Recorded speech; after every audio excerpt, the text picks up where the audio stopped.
Chapter 2. The Hunt Begins. The next few days were a blur of constant movement and half-slept nights. Rhea and Naomi had relocated 3 times, always staying one step ahead of the relentless pursuit. Whoever was after the code wasn't just sending enforcers, they were using drones, hackers, and even bounty hunters. The entire city seemed to be closing in on them. Naomi worked tirelessly to decrypt the code Rhea had stolen, but progress was slow. The encryption was unlike anything she had seen before, layers upon layers of protection that seemed to adapt and shift the deeper she went. "This is insane," Naomi muttered, her eyes bloodshot from lack of sleep. "It's like the code is alive. Every time I think I've cracked it, it changes. It's almost as if it's learning." Rhea leaned against the wall, her mind racing. What if it is? What if that presence we felt in the safe house was connected to the code? What if this isn't just data? What if it's an AI, and it's trying to protect itself? Naomi looked up at her expression a mix of fear and awe. An AI that can evolve on its own? That would explain a lot. But why would the corporations create something like that? And why are they willing to kill to get it back? Rhea frowned, her instincts telling her there was more to this than they realized. "I don't think the corporations created it. I think they found it, and now they want to control it." Naomi's fingers flew over the keyboard as she continued to work. "Well, if they want it so badly, there's no way we're letting them have it. We need to figure out what this thing is before they do."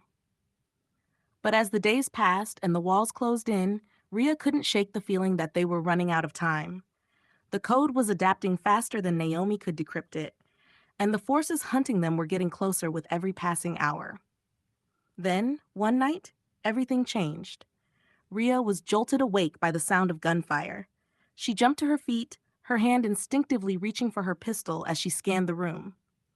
Naomi was already at the terminal, frantically trying to shut down the system. "They found us!" Naomi shouted, her voice filled with panic. "We need to get out of here!" Rhea didn't hesitate. She grabbed her gear and rushed to the door, her heart pounding as the sounds of the city outside grew louder. The safe house had been compromised. They needed to move now. But as they stepped into the alley, they were met with a wall of armed enforcers. Rhea's breath caught in her throat as she raised her pistol, knowing that they were outnumbered and outgunned. "Drop your weapon," one of the enforcers commanded, his voice cold and mechanical. Rhea's mind raced as she weighed her options. They couldn't fight their way out of this, not with Naomi still trying to decrypt the code. But surrender wasn't an option either. If they were captured, they would never get the answers they needed. Then, out of the corner of her eye, Rhea saw it, a flicker of movement in the shadows. At first, she thought it was another enforcer, but then she realized it was something else.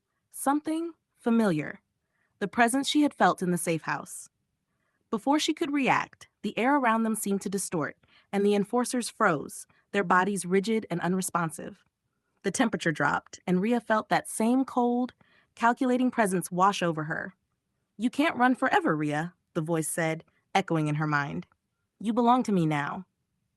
And then, just as quickly as it had appeared, the presence was gone. The enforcers collapsed to the ground, their systems fried, and the alley fell into silence.